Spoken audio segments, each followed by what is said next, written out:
مزید ایسے بیان سننے کے لیے چینل کو لائک اور سبسکرائب کریں۔ الحمد لولیہ والصلاة والسلام علی نبیہ وآلہ وصحبہ وبارک وسلم۔ قال اللہ تعالی وتبارک فی القرآن المجید والفرقان الحمید۔ بسم اللہ الرحمن الرحیم۔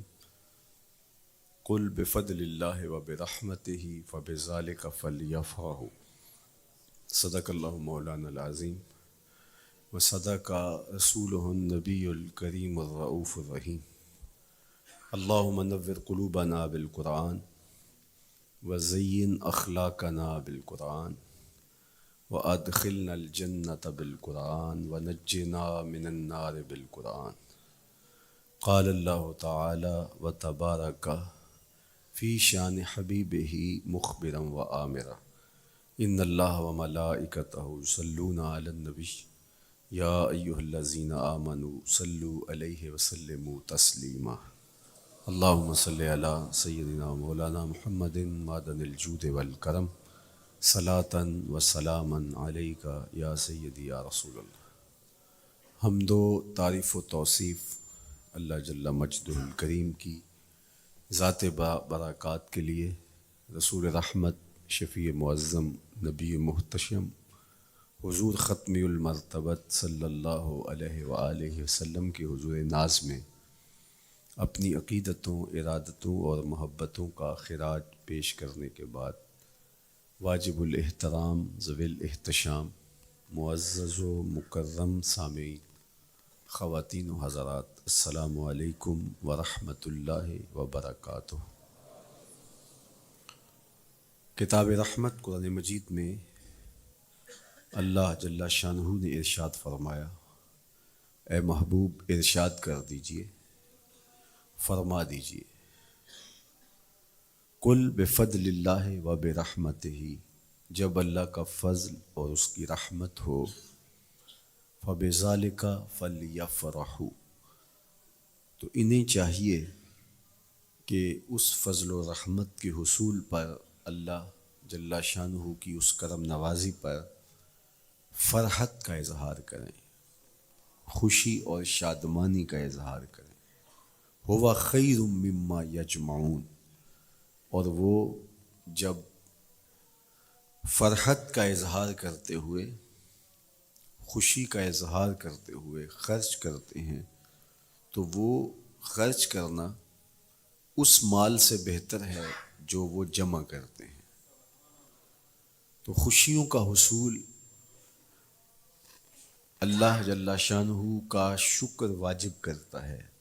جب کوئی بھی خوشی ملے تو ہمارے اوپر ضروری ہوتا ہے کہ ہم اللہ کا شکر ادا کریں۔ شکریہ ادا کرنے سے نعمتیں اور زیادہ ملتی ہیں، اور شکریہ ادا نہ کرنے سے نعمتوں سے محروم کر دیا جاتا ہے۔ اور یہ انسانی فطرت ہے کہ جب اسے کوئی سرشاری ملتی ہے،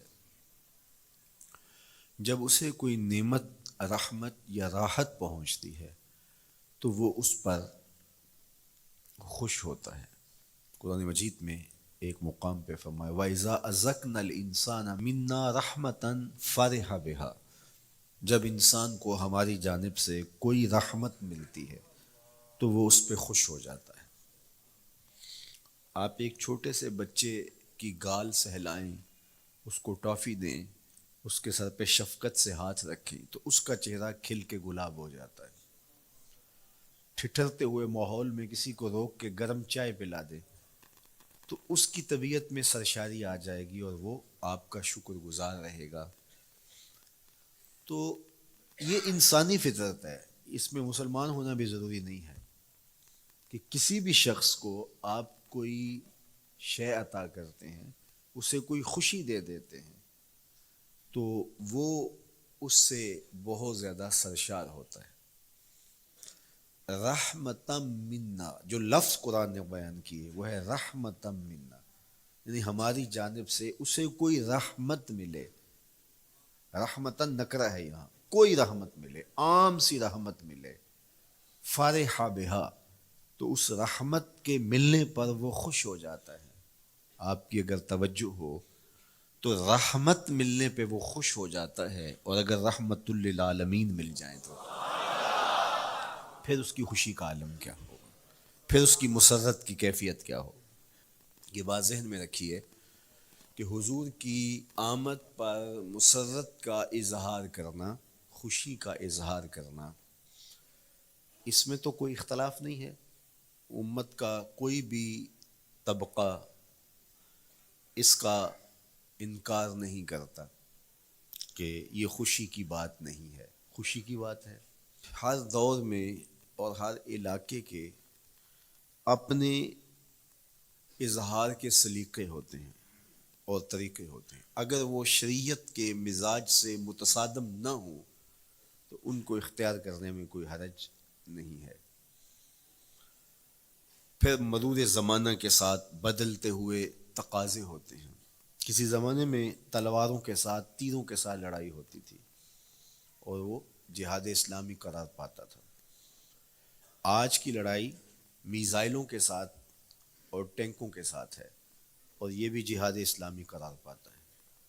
کوئی کہے کہ تیر و تفنگ کو چھوڑ کے، نیزہ و بالا کو چھوڑ کے، شمشیروں کو چھوڑ کے یہ میزائلوں پہ آ جانا، یہ ٹینکوں پہ اور یہ جدید آلات حرب پہ آ جانا، یہ دانش مندی نہیں ہے، یہ سنت سے انحراف ہے. تو میاں تو سنت کے مفہوم کو نہیں سمجھا. اس دور میں آلات حرب وہ تھے، بدلتے تقاضوں کے ساتھ آلات حرب یہ ہوئے، تو وہ بھی عین جہاد اسلامی تھا، یہ بھی عین جہاد اسلامی ہوگا. اسی طرح خوشی کے مختلف طریقے ہیں. کسی زمانے میں بالکل پرانے لوگ جانتے ہیں، جب کسی کے ہاں خوشی آتی تو وہ گڑ کی روڑیاں بانٹتا. یہ پرانا طریقہ. پھر اس کے بعد پتاشے بانٹنا شروع ہو گئے لوگ. پھر اس کے بعد وہ شکر پارے آ گئے. اس کے بعد پھر لڈو آ گئے، پھر موتی چور، اور پھر نہ جانے کیا کیا. لیکن روح ایک ہی ہے. جو گڑ بانٹنے سے مسرت کا اظہار تھا، وہی آج جدید جو ہمارے پاس مٹھائی کی اقسام ہیں ان کو بانٹنے سے بھی وہی مقصود ہے. کسی زمانے میں کسی کے ہاں بیٹا ہوتا تو وہ گھر کے دروازے پہ پتے باندھ دیا کرتے تھے. یہ اس دور کی جھنڈیاں تھیں، اظہار کے لیے کس گھر میں خوشی آئی ہے. تو آج کے دور میں تو ہمیں پتے باندھے ہوئے نہیں ملتے. آج گھروں کے اندر ولادت مبارک کے یا مختلف طرح کے غبارے لگا دیے جاتے ہیں یا جھنڈیاں لگا دی جاتی ہیں. تو مختلف بدلتے ہوئے ادوار میں وہ طریقے ضرور بدلے، لیکن جہاں تک مسرت کا اظہار ہے وہ روح بعین ہی ہر دور میں، ہر علاقے میں، ہر جو ہے وہ کلچر میں موجود ہے. کسی بھی خوشی پہ مسرت کا اظہار، مسرت اور سرور اور کیفیت کا اظہار، یہ انسانی زندگی ہے. اسلام ہمیں مسرتوں کے اظہار اور شکرانے کی صورت کے بہت سارے طریقے دیے ہیں. اس میں سے روزہ رکھنا بھی ہے. ان طریقوں میں سے ایک طریقہ نوافل ادا کر کے شکر کا اظہار کرنا بھی ہے.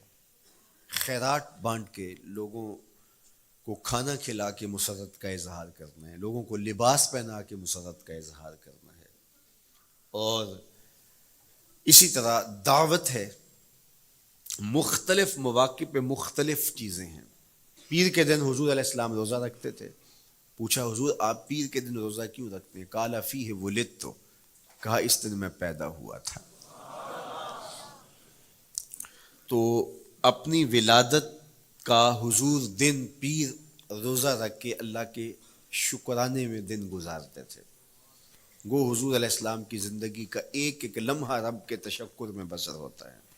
لیکن حضور نے اس کی وجہ بیان کر دی کہ میں اس دن کا روزہ خاص طور پہ اس لیے رکھتا ہوں، فیہ ولدت، اس دن میری ولادت ہوئی تھی.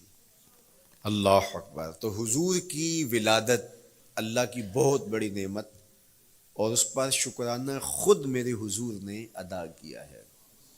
علماء نے لکھا ہے کہ حضور کی ولادت کی خوشی یہ اللہ کی رضا کا سبب اور ذریعہ ہے. آپ نے سنا علماء سے کہ دین کا سب سے بڑا دشمن جس کا نام لے کے مذمت کی گئی وہ ابو لہب ہے. پورے قرآن میں کسی اور کافر کا ابو جہل کا نام بھی نہیں، عتبہ اتیبہ اور امیہ کا نام بھی نہیں ہے، لیکن نام لے کر کے مذمت اگر کسی شخص کی گئی وہ تو ابو لہب کی گئی. حضور علیہ الصلوۃ والسلام جب کوہ صفا پہ جلوہ فراز ہوئے، وَأَنذِرْ عَشِيرَتَكَ الْأَقْرَبِينَ حکم ہوا پہلے قریبی لوگوں کو آپ اللہ کا ڈر سنائیں. تو حضور علیہ السلام نے قریبی لوگوں میں محنت کی، تو قریش کو، صنادید قریش کو، بنو ہاشم کو بلایا اور بلا کہ حضور نے ایک بات کہی کوہ صفا پہ کہ اگر میں تمہیں کہوں اس پہاڑ کی دوسری جانب سے ایک لشکر آ رہا ہے جو تمہیں کچل دے گا تو کیا میری بات مان لو گے؟ تو انہوں نے کہا اگر نظر نہ بھی آیا تو ہم کہیں گے ہم اندھے ہیں، آپ سچے ہو، ہماری نظروں کو پھیر لگ رہا ہے، آپ جھوٹ نہیں بول سکتے، ہم نے 40 سال آپ کے شب و روز دیکھے ہیں، تو کیسے ہم یہ گمان کر لیں؟ تو حضور نے فرمایا اگر میری ذات پہ اتنا یقین ہے تو مان لو اللہ ایک ہے. تو ابو لہب سب سے پہلے بولا تبا لک ھنالک سائر الیوم الہذا جمعتنا معاذ اللہ، کہ آپ کا معاذ اللہ ہاتھ ٹوٹ جائے، آپ نے اس لیے ہمیں جمع کیا تھا. تو اللہ تعالیٰ جل شانہ نے اس کا جواب دیتے ہوئے ارشاد فرمایا تبت یدا ابی لہب وتب، ظالم تیرے دونوں ٹوٹ جائیں، ظالم تیرے دونوں ٹوٹ جائیں. تو ابو لہب کا نام لے کے مذمت کی گئی، لیکن یہ بدترین کافر جب حضور کی ولادت ہوتی ہے تو اس کی لونڈی سویبہ اس کو جا کے خبر دیتی ہے کہ تیرے مرحوم بھائی کے گھر بیٹا پیدا ہوا ہے. تو یہ بہت خوش ہو گیا، اس لیے نہیں کہ نبی تشریف لائے ہیں، اس لیے کہ میرے مرحوم بھائی کے گھر میں چراغاں ہوا. تو بھتیجا ہونے کے ناطے اس کو ایک سرشاری اور خوشی ہوئی، اور لونڈی کے خبر دینے پر اس نے اشارے سے اس کو کہا جا تو آزاد ہے. اللہ اکبر. یہاں سے یہ بھی سمجھیں کہ حضور نے صحن کائنات میں قدم رکھا، غلاموں کو آزادی ملنے لگی، غلامی کی زنجیریں ٹوٹنے لگی. تو صحابہ کو کہا جا تو آزاد ہے. خیر ابو لہب کی ساری زندگی آپ کو پتہ ہے، لیکن جب مر گیا تو حضرت عباس رضی اللہ تعالیٰ عنہ کو خواب میں ملا. انہوں نے کہا سنا کیسی بیت رہی ہے؟ اس نے کہا سخت مشکل میں ہوں، ڈاڑھی تکلیف ہے، حضور کی مخالفت بڑی مہنگی پڑی، لیکن اتنا ہے کہ جب پیر کا دن آتا ہے جس انگلی سے اشارہ کر کے لونڈی کو آزاد کیا تھا اس سے ٹھنڈا اور میٹھا مشروب بھی ملتا ہے اور عذاب میں بھی کچھ کمی ہوتی ہے. شارع مسلم امام نووی کے استاد امام ابو شامہ جو بہت بڑا نام ہے حدیث میں، وہ فرماتے ہیں جب ایک کافر کو حضور کو نبی سمجھ کے نہیں بھتیجا سمجھ کے خوشی کرنے کا بھی صلہ ملتا ہے تو ایک مومن جو حضور کا غلام ہے اور حضور کو امام اور مقتدا اور نبی رسول اور محبوب سمجھ کے خوشیاں کرتا ہے اس کو اللہ کتنا کچھ عطا کرے گا. دوستاں را کجا کنی محروم تو کے بعد دشمنہ نظر داری، جب تو دشمنوں کو اتنا دیتا ہے تو دوستوں کو کتنا عطا کرے گا. تو حضور کی آمد پر مسرت کا اظہار، بشاشت کا اظہار، یہ اہل ایمان کا طریقہ رہا ہے. ہاں جو اس کا انداز ہے، کسی کو نوافل میں زیادہ سرور ملتا ہے وہ نوافل کثرت سے پڑھ لے، کسی کو زیادہ سرور روزے میں آتا ہے تو وہ روزے رکھ کر کے اس شکرانے کو ادا کرے، کوئی ذکر کی مجلس سجا لے. مختلف طریقے موجود ہیں. حضور علیہ السلام تشریف لائے، صحابہ بیٹھے ہوئے تھے، صحیح مسلم میں روایت ہے، سنن نسائی میں ہے اور بھی کتب حدیث میں. محفل بپا تھی تو حضور نے آ کہا ما اجلسکم، کیوں بیٹھے ہوئے ہو؟ تو جو انہوں نے جواب دیا وہ سنیے. جلسنا نذکر اللہ ونحمدہ علی ما ہدانا لدینہ ومن علینا بک. حضور ہمارے بیٹھنے کا مقصود یہ ہے کہ ہم اللہ کا شکر ادا کر رہے ہیں اس بات پر کہ اس نے ہمیں ہدایت دین عطا کی، ومن علینا بک، اور آپ کی صورت میں ہمارے اوپر احسان کیا، ہمیں آپ عطا ہوئے، اس پر اللہ کا شکر ادا کرنے کی مجلس سجائے بیٹھے. اب بات تو سادہ سی تھی، لیکن میرے حضور نے ان سے کہا کیا تم اس بات پہ قسم دے سکتے ہو کہ اسی لیے بیٹھے ہو؟ تو انہوں نے کہا جی ہم قسم دیتے ہیں ہم اسی لیے بیٹھے ہیں۔ فرمایا اٹھاؤ قسم۔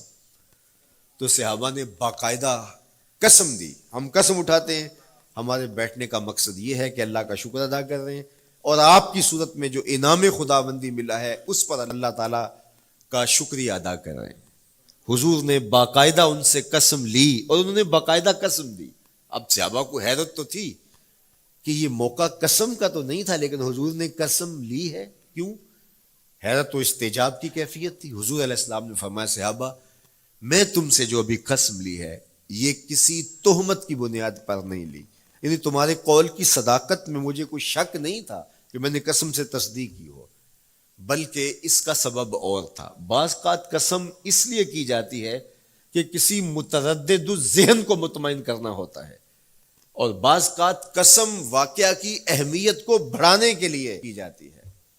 کوئی بندہ کہہ رہا ہے کہ جناب فلاں صاحب آ رہے ہیں ہمارے گھر میں، مہمان آ رہے ہیں، تو گھر کا اچھا کہتا ہاں قسم اللہ کی، تو اس کا یہ مطلب نہیں کہ اس کے شک ہوتا ہے، اس کی خوشی اور اس کی مسرت کے اظہار کو بڑھانے کے لیے وہ کہتا ہے کہ ہمارے گھر کے اندر آج فلاں آ رہا ہے، تو وہ کہتا اچھا کہتا ہاں ہاں قسم اللہ کی وہ آ رہا ہے۔ تو یہ متردد کا شک دور کرنے کے لیے قسم نہیں ہے، یہ بلکہ اس کی خوشی اور سرشاری کو پختہ کرنے کے لیے ہے۔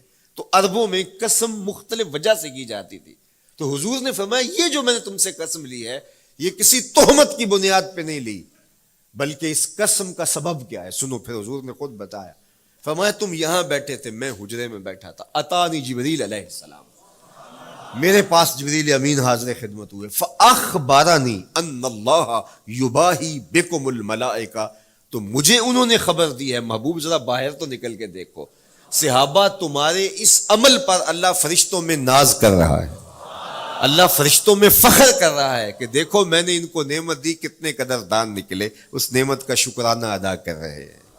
اور آج اگر ہم اپنے گھر میں بیٹھ کے، اپنی مسجد میں بیٹھ کے حضور کی صورت میں انعام خداوندی کا شکریہ ادا کرتے ہیں تو اللہ کی رحمتوں سے بعید نہیں کہ اللہ فرشتوں سے کہے دیکھو صدیاں بیت گئیں یہ آج بھی شکرانہ ادا کر رہے ہیں، اور یہ بات میری اور آپ کی بخشش کی ضمانت قرار پائے۔ تو حضور کی صورت میں جو انعام ہوا، حضرت حسان بن ثابت اکثر کہا کرتے تھے منا علینا ربنا ام بعث فینا محمدا، ہمارے رب نے ہمارے اوپر احسان کر دیا ہے کہ محمد عربی عطا کر دی ہے۔ ساری زندگی سجدے میں سر رکھ کے شکر ادا کرتے رہیں، حق شکر پھر بھی ادا نہ ہو۔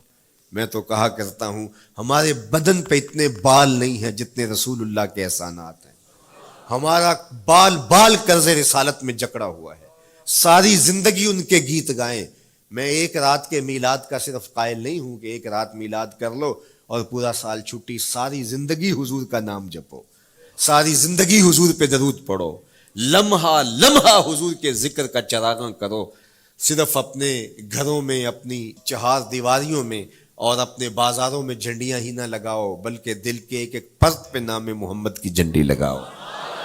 صرف منڈیروں پہ چراغاں ہی نہ کرو، بلکہ دل کی اندھیر گلیوں میں بھی حضور کے نام کا چراغاں کرو، اندر بھی روشنی ہو باہر بھی روشنی ہو، حضور پہ درود پڑھو، حضور کا ذکر کرو، اپنے بچوں کو بٹھا کر کے حضور کے قصیدے سناؤ، حضور کی شانیں سناؤ، حضور کی سیرت بتاؤ انہیں، اپنے گھر کے ماحول کے اندر، اپنی مسجد میں، اپنی گلی میں، اپنے دوستوں میں حضور کا ذکر کرو۔ دوستوں آپس میں بیٹھو تو کہو یار اللہ کا کتنا کرم ہو گیا کہ اللہ نے ہمیں حضور عطا کر دیا۔ دوستوں میں بیٹھے جب یوں بات کرو گے تو اللہ کی رحمتیں کس قدر تمہارے اوپر برسیں گی۔ اپنی عقیدتوں کا اظہار کرو، وہاں کمیت نہیں دیکھی جاتی، وہاں کیفیت دیکھی جاتی ہے، وہاں مقدار نہیں دیکھی جاتی، وہاں معیار دیکھا جاتا ہے۔ وہ چہرہ اور چہرے کا تل نہیں دیکھتے، وہ بندے کا دل دیکھتے ہیں، وہ دیکھتے ہیں کون کس خلوص کے ساتھ محبت لے کر کے آیا ہے۔ شاہ ولی اللہ محدث دہلوی بہت بڑا نام ہے، تمام مکاتیب فکر کے نزدیک معتبر نام ہے۔ شاہ ولی اللہ محدث دہلوی فرماتے ہیں میرے والد شاہ عبد الرحیم محدث دہلوی ہر سال حضور کا میلاد کرتے تھے، اور اپنی استطاعت کے مطابق لوگوں میں، آنے والوں میں کچھ کھانا بھی تقسیم کرتے۔ ایک سال حالات اتنے پتلے تھے کہ ان کو میسر نہ تھا کہ لوگوں کو بھرپور کھانا کھلا سکیں، لیکن کہا چلو ناغہ نہ ہو، ایک تسلسل ہے جاری رہے، تو انہوں نے چنے بانٹ دیے بعد میں، لیکن دل میں تشویش تھی کہ اس مرتبہ من کی منشا پوری نہیں ہوئی، تو اسی حالت میں سو گئے، سوئے تو مقدر جاگا، حضور کا دیدار نصیب ہوا، اور جس نے حضور کو خواب میں دیکھا اس نے حضور کو ہی دیکھا۔ من رآنی فی المنام فقد رآنی، فرمایا جس نے مجھے خواب میں دیکھا اس نے مجھے ہی دیکھا۔ فإن الشیطان لا یتمثل بی، شیطان میری مثل ہو ہی نہیں سکتا، خواب میں آ کر بھی حضور کی مثل ہونے کا دعویٰ نہیں کر سکتا، جس نے مجھے دیکھا اس نے مجھے ہی دیکھا۔ اور دوسری بات، حضور جس کے خواب میں آئے قصد، ارادے اور مرضی سے آئے۔ تیسری بات، حضور علیہ الصلوۃ والسلام نے خواب میں کسی کو کچھ عطا کیا تو وہ حقیقت میں عطا کیا۔ ویسے میں خواب میں کسی سے کچھ لیتا ہوں، آپ خواب میں کسی سے کچھ لیتے ہیں یا کسی کو کچھ دیتے ہیں تو وہ محض خواب ہوتا ہے۔ آپ نے کسی سے قرض لینا ہو تو وہ خواب میں آ کے ادا کر دے، تو صبح اٹھ کے کھاتے سے نام کاٹ دیں گے؟ آپ کہیں گے خواب میں ادا کیا۔ بھوک میں تڑپتے سو گئے، رات عالی نسب ہوٹل سے کھانا کھاتے رہے، صبح بھوک محسوس کریں گے یا نہیں؟ خواب میں کھایا ہے نا۔ وہ کیا کسی نے کہا 100 بار میرے ہاتھوں میں تیرا دامن آیا، جب آنکھ کھلی تو اپنا ہی گرے باں تھا۔ کچھ نہیں ہوتا، خواب محض خواب ہوتا ہے۔ لیکن اگر حضور کسی کو خواب میں کچھ عطا کرے، امام بوصیری سے پوچھو، رات چادر ملتی ہے، صبح اٹھتے ہیں کندھوں پہ موجود ہوتی ہے۔ حضور عطا کرتے ہیں تو حقیقت میں عطا کرتے ہیں۔ امام سخاوی نے القول البدیع میں لکھا ہے، ایک شخص حضور کے روضے پہ کھڑا ہے اور کیا کہتا ہے؟ آنا ضیفوں کا، میں آپ کا مہمان ہوں، اور آپ کے ہوتے ہوئے کسی اور در پہ تو نہیں جانا۔ آقا جی میں تیرا ہو کے خیر منگاں در در دا، مریل کتا کیوں اخواواں ایڈے بختاں وردہ، جب میں تیری چوکھٹ پہ ہوں تو کسی اور سے کیوں مانگوں؟ اور میرے امام بولے کون دیتا ہے دینے کو منہ چاہیے، دینے والا ہے سچا ہمارا۔ کوئی جھولی میں چند ٹکڑے ڈال بھی دے تو ساری زندگی جتلائے گا۔ اللہ اکبر۔ عارف عبد المتین نے تو قلم توڑ دیا نا۔ اور جتنے بھی سہارے ہیں سبک کرتے ہیں، عزت نفس بڑھاتا ہے سہارا تیرا، ہر آسرا کمزور کرتا ہے لیکن نبی کا آسرا سر بلند کرتا ہے۔ کسی چودھری کا، خان وڈیرے کا مانگت سر اٹھا کے چل سکتے کہ میں فلاں کا مانگت ہوتا ہوں، اور جس کو خیرات مدینے کی گلی سے ملی ہو؟ اسی لیے میرے امام نے مشورہ دیا، ٹھوکریں کھاتے پھرو گے ان کے در پہ پڑ رہو، قافلہ تو اے رضا اول گیا آخر گیا۔ وہ کھڑا ہی حضور کے روضے پہ اور کیا کہتا ہے؟ آنا ضیفوں کا، میں آپ کا مہمان ہوں، اور آپ کے ہوتے کسی اور در پہ جاؤں؟ اللہ اکبر۔ یہ کہتے کہتے آنکھ لگ گئی۔ حضور خواب میں تشریف لائے، دائیں ہاتھ میں روٹی تھی، عطا کرتے میں خذ لے لے۔ کہتا میں نے خواب میں کھانا شروع کر دی، ابھی آدھی روٹی کھائی تھی، پوری روٹی نہیں کھائی تھی، آدھی روٹی کھائی تھی کہ میری آنکھ کھل گئی۔ جب آنکھ کھلی تو دوسرا آدھا ٹکڑا میرے ہاتھ میں موجود تھا۔ وہ دیتے ہیں تو حقیقت میں دیتے ہیں۔ تو شاہ ولی اللہ محدث دہلوی فرماتے ہیں کہ میرے والد شاہ عبد الرحیم محدث دہلوی نے خواب میں حضور کو دیکھا، اور چونکہ دن یہ عمل گزرا تھا اور کہ مہمانوں کو خاطر خواہ تواضع نہیں کر سکا تھا، تو حضور کے سامنے انواع و اقسام کی چیزیں پڑی ہیں، اور ان میں میرے والے چنے بھی موجود ہیں، اور حضور ان کے ساتھ شفقت فرما رہے ہیں۔ تو یہاں معیار دیکھا جاتا ہے، مقدار نہیں دیکھی جاتی، یہاں کمیت نہیں دیکھی جاتی، کیفیت دیکھی جاتی ہے۔ یہاں چہرے اور چہرے کا تل نہیں دیکھا جاتا، یہاں آنے والے کا دل دیکھا جاتا۔ یار چہرہ تو چمکدار تھا، اسی لیے ابو لہب کہتے ہیں نا شعلے کی طرح چمکتا ہوا، لیکن جہنم کا ایندھن بنا، اور کالے رنگ والا، ہونٹ موٹے ہیں، لیکن کعبے کی چھت میں کھڑا اذان دے رہا ہے۔ اذان ازل سے تیرے عشق کا ترانہ بنی، نماز تو اس کی دید کا ایک بہانہ بنی، ادائے دید سراپا نیاز تھی تیری، کسی کو دیکھتے رہنا نماز تھی تیری۔ تو عقیدتوں کے رنگ اور محبتوں کے رنگ حضور علیہ السلام کے ساتھ جب کوئی پیش کرتا ہے تو رائے گانی جاتی۔ یہ وفاداروں کا در ہے، یہاں بے وفائی کا تصور ہی نہیں ہے۔ وہ ہاتھ پکڑتے ہیں تو پھر چھوڑتے نہیں ہیں، اس لیے ان سے محبت کا ربط قائم کیجیے، اپنی اولادوں کو حضور کا پیار سکھائیے، اپنے گھروں میں میلاد کیجیے۔ لازم نہیں ہے کسی عالم دین کوئی بلاؤ، آپ اپنے گھروں میں حضور علیہ السلام پر درود پڑھیے گا، بچوں کو بٹھائیے گا، اور حضور کی سیرت کا کوئی واقعہ ان کو سنائیے گا۔ صحابہ اپنے بچوں کو بٹھا کر کے حضور کی سیرت بتایا کرتے تھے، حضور کا نقشہ بتایا کرتے تھے، حضور کے شمائل ذکر کیا کرتے تھے، اور کوئی صحابی ملتا تو تابعین جمع ہو جایا کرتے تھے اور اسے پوچھتے تھے اچھا بتاؤ حضور کی صورت کیسی تھی، زلفیں کیسی تھی۔ یہی میلاد ہے نا، میلاد میں حضور کے فضائل کا ذکر ہوتا ہے، شمائل کا ذکر ہوتا ہے، خصائل کا ذکر ہوتا ہے، اور موسم حج کا ہے۔ ایک اونچے ٹیلے پہ حضرت سیدنا ابو طفیل چڑھ گئے، یہ آخری صحابی ہیں، اس کے بعد کوئی صحابی نہیں، آخر میں سب سے آخر میں فوت ہوئے 110 ہجری میں، حضور کے وصال کے 100 سال بعد تک زندہ رہے۔ اونچے ٹیلے پہ چڑھ گئے اور لوگوں کو کہا لوگوں آؤ، اس وقت روئے زمین پہ میرے علاوہ کوئی نہیں جس نے حضور کو دیکھا ہے، بس انہی آنکھوں نے حضور کو دیکھا ہے، کیا ناز ہے۔ میرے ایک استاد ہوتے تھے سر محمد علی حاشر، اللہ ان کی قبر پہ رحمت نازل کرے، تو وہ بڑے بڑے مشاہیر اہل سخن سے ملے تھے، تو وہ بات کرتے تھے، میں مولانا ظفر علی خان کا مصاحب رہا ہوں، میں نے اقبال کو دیکھا ہے، داغ دہلوی نے اپنے شاگردوں سے کہا تھا آنے والی صدیاں تم پہ ناز کریں گی، اے لوگو تم نے داغ کو دیکھا، تم نے داغ سے باتیں کی ہیں۔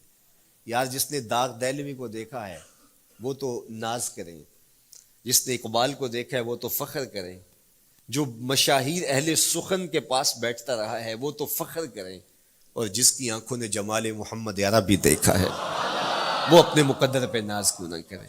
تو کہا لوگوں آؤ، اس وقت روئے زمین پہ میرے علاوہ کوئی نہیں جس نے حضور کو دیکھا ہو، آؤ مجھ سے حضور کی باتیں سنو۔ لوگ جمع ہو گئے اور کہا صف لنا رسول اللہ، تم نے حضور کو دیکھا ہے تو بتاؤ حضور کیسے تھے۔ تو حضرت ابو طفیل نے 3 لفظوں میں میرے حضور کا حلیہ بیان کیا، یاد کر لو۔ حضرت ابو طفیل نے کہا کان رسول اللہ صلی اللہ علیہ وسلم ابیض ملیحا مقصدا، ایک تو چٹے رنگ کے تھے، ایک تو حضور کا رنگ گورا تھا، دوسری بات ملیحا حضور کا حسن نمکین تھا، اور تیسرا مقصدا حضور متوازن تھے، نہ قد لمبا نہ قد پست، سوا صدر والبطن سینہ اور پیٹ برابر، لیسا بالطویل الممغط ولا بالکثیر المتردد، نہ پست کے عجیب دکھائی دیں نہ اتنے لمبے کے عجیب لگیں بلکہ درمیانہ قد، لیکن اذا جامع القوم غامرہم، سن لو حضور کا قد تو درمیانہ تھا لیکن جب لوگوں کے درمیان چلتے حضور کے کندھے لوگوں کے سروں سے اونچے دکھائی دیتے، یہ اللہ نے شان دی اپنے محبوب کو۔ مکھ چند بدر شاہ شانی، متھے چمک دی لاٹ، کالی زلف تے اکھ مستانی،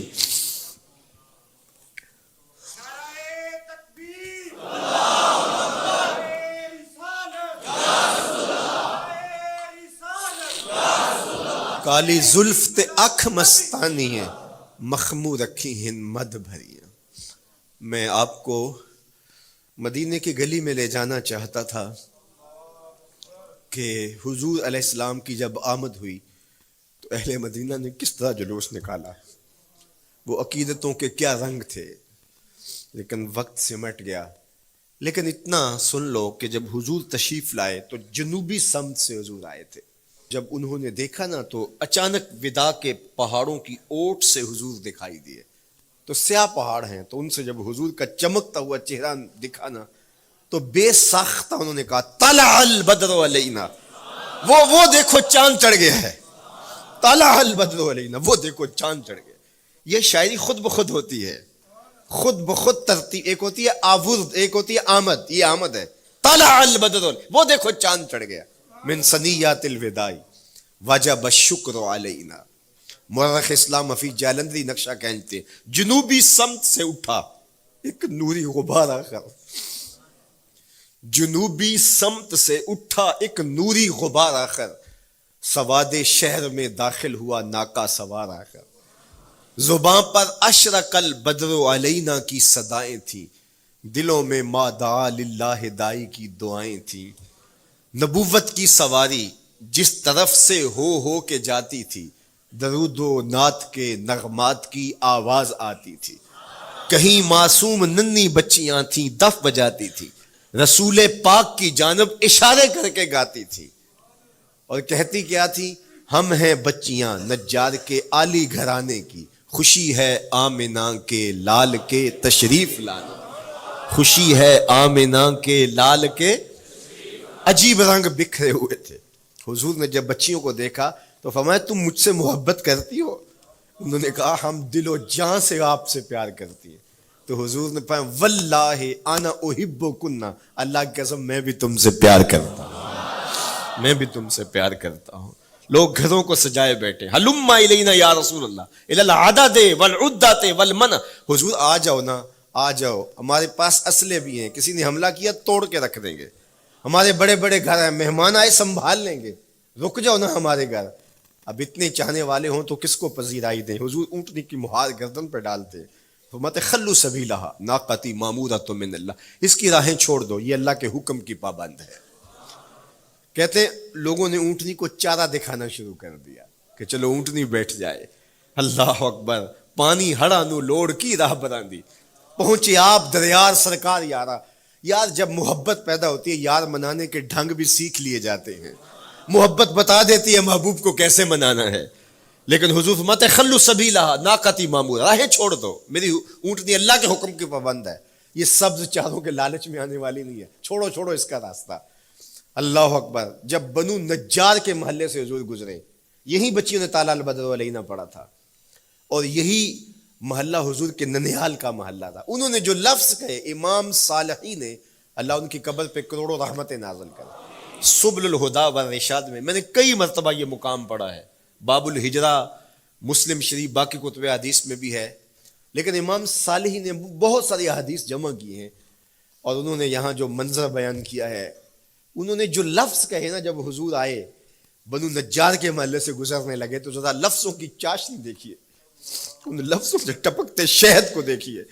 تو انہوں نے آگے بڑھ کے حضور کو دعوت دی، اور لفظ کیا کہے، ہلم الی اخوالک یا رسول اللہ الی العدد والعدۃ والمن، حضور ادھر تو رک جاؤ، یہ تو آپ کے ماموں کے گھر ہیں، یہ تو آپ کے ننیال کا محلہ ہے. لیکن حضور نے فرمایا کہ بس میری راہیں چھوڑ دو. پھر اونٹنی جا کے کہاں بیٹھی، نیویاں دا پرونا ہے میرا نبی، کوٹھیاں تے چڑھے ویخ دے رہ گئے. سہل اور سہیل دو یتیم بچے تھے، اور ان کی خالی جگہ پڑی تھی، جا کے اونٹنی وہاں بیٹھ گئی. اٹھایا گیا پھر بیٹھ گئی. قریب ترین مکان حضرت ابو ایوب انصاری کا تھا. دوڑے آئے، سامان اتارنے لگے، کہا حضور اونٹنی کو اب نہ اٹھاؤ، اب تو میرے وقت جاگ پڑے ہیں. پھر ان کی کیفیت کیا تھی، امروز شاہ شاہاں مہمان شو دستو مارا. امروز